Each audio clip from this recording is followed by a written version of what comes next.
Hi guys, it's Mrs. Stewart, and I am back with another awesome book just for you. Today, we are going to be reading one of my favorite authors, Jory John. And I have a special guest with me. I have my friend here. Kingston. Yeah, and how old are you, Kingston? 6. I have Kingston here, who is 6 years old, and we are going to be reading The Big Keys by Jory John. Sit back and enjoy this amazing story.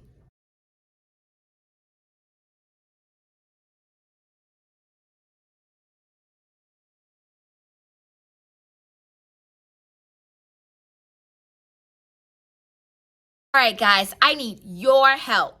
If you want to hear more amazing stories like the one you're about to hear, I need you to thumbs up this video, click on the notification bell, and don't you dare forget to click on that subscribe button. Now back to the story. The Big Cheese. They call me Cheese. The Big Cheese. Oh, say it with me, please. The Big Cheese. Ta-da! You better believe it.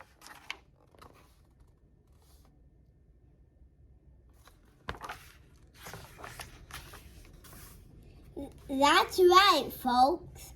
I'm the biggest, cheesiest piece of cheddar around. I'm really something to behold. Take a good look at me. Are you seeing what I'm seeing? Have you ever observed a more impressive cheese in your life? It's not just my stature either. It's my presence, my vibe, the energy I emanate, the excitement I exude. It's the way I fill a room or a theater or a stadium.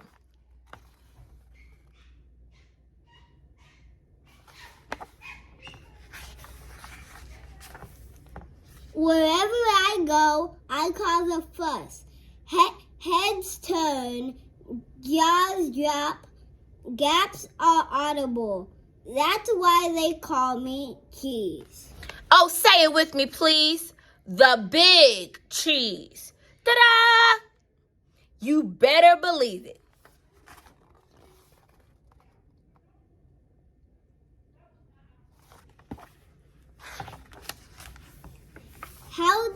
How did I get such a good, or should I say got a reputation? Well, I wasn't always a big shot.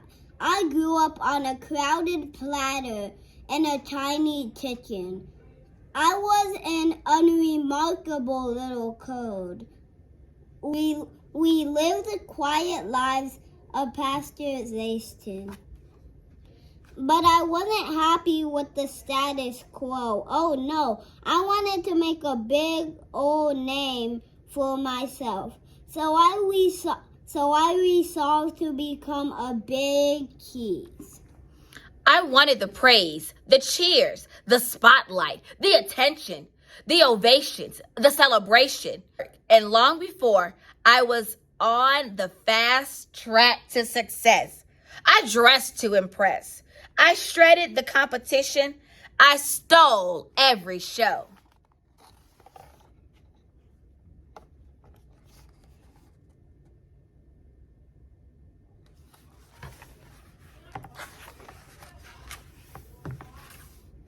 And then I'll brag nonstop to anybody who'd listen. Hey, did you see me score that goal while I was literally yawning?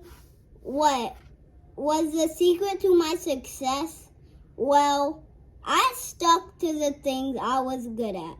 That way, I couldn't possibly fail. Did it get a little boring never trying anything new? I suppose. But it didn't matter as long as everyone agreed that I was... Oh, say it with me, please. The Big Cheese. Ta-da!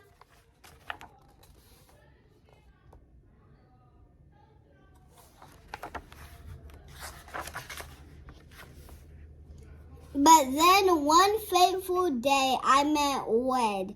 He was new in town and he seemed to be my exact opposite in every way. He was quiet, I was loud. He was shy, I was bold. When I dominated conversations, he kept to himself. I didn't pay him much attention at first because why would I? I was too preoccupied with being the center of my universe. But then, without warning, everything changed.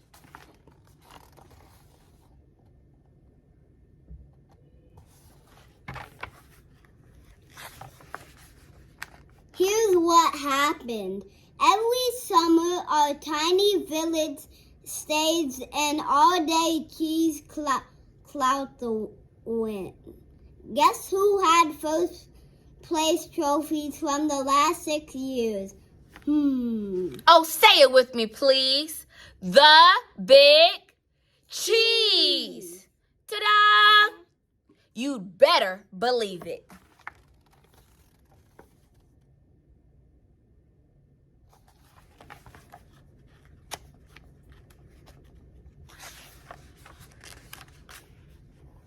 This year, opening ceremony started at 5 a.m.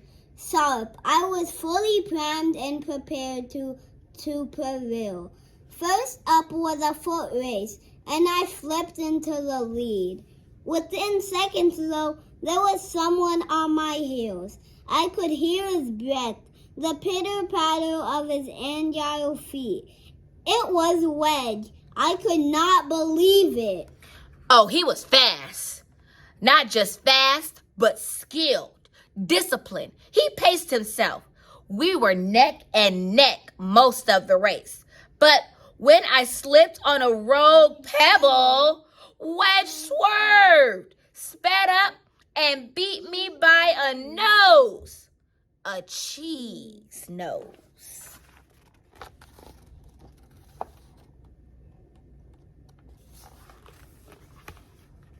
For the first time, I'd come in second place.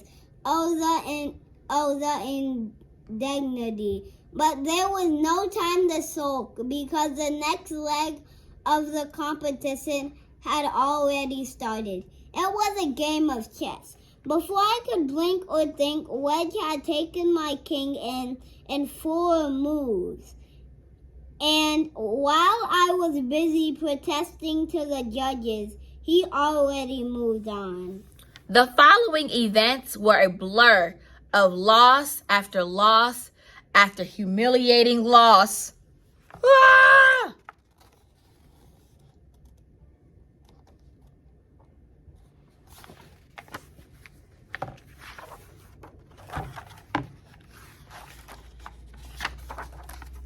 It turned out that Wedge was quietly excellent at everything. Even when he won, though he didn't gloat, he was so humble. It was odd, it was disconcerting, it was absolutely baffling. Finally, I watched in dismay as Wedge trounced me one more time. And the day came to a bitter end.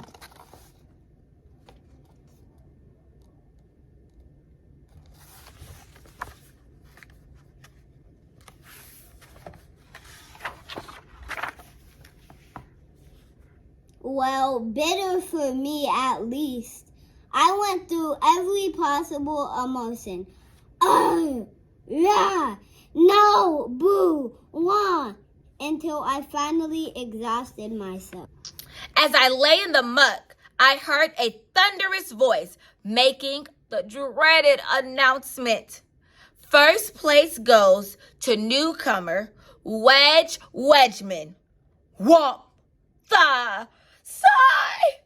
The crowd roared its approval.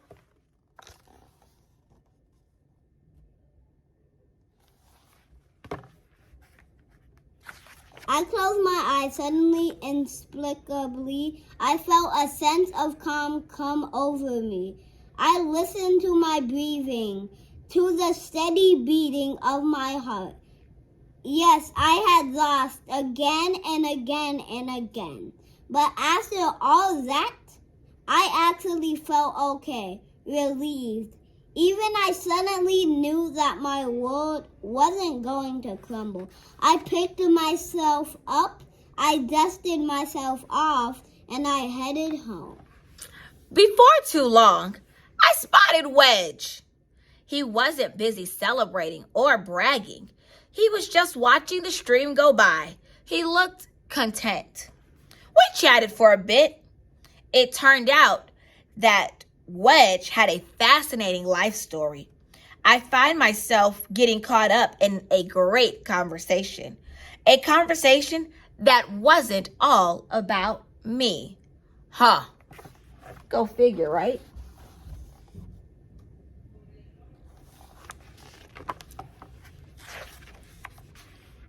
That day I realized something. Maybe it didn't matter if I wasn't the best at everything. In fact, perhaps it was healthy for me to lose for once. And sure, my ego was bruised in the short term. But over time, I gained some perspective on what's really important. Losing taught me about empathy and humility. It showed me that I'd become so focused on winning that I was missing out on the joy of participating. And it helped me to see that I could live with the defeat, even if I get a bit angry or frustrated at first.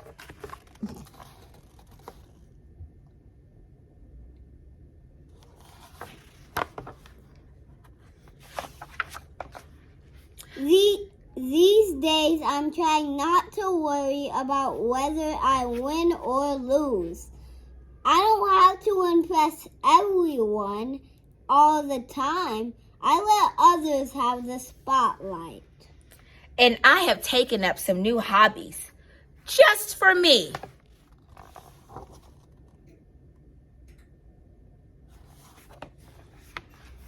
Yes, I'm trying to be a better wheel of cheddar. So now when I brag about something, well, I mostly brag about my friends. Whoa, did you see that? What a move.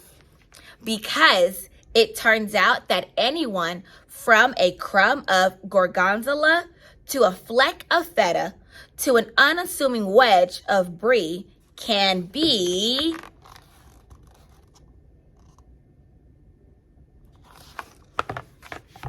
Say it with me, please.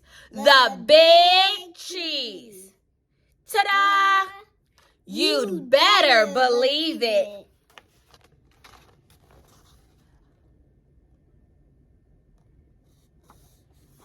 Didn't you enjoy this story, Kingston? Yes. You did? What did you like about this story?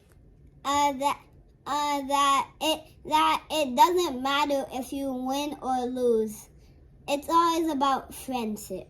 It's about friendship. I agree, Kingston. And I would say that I think it's about also having the opportunity to cheer your friends on, right?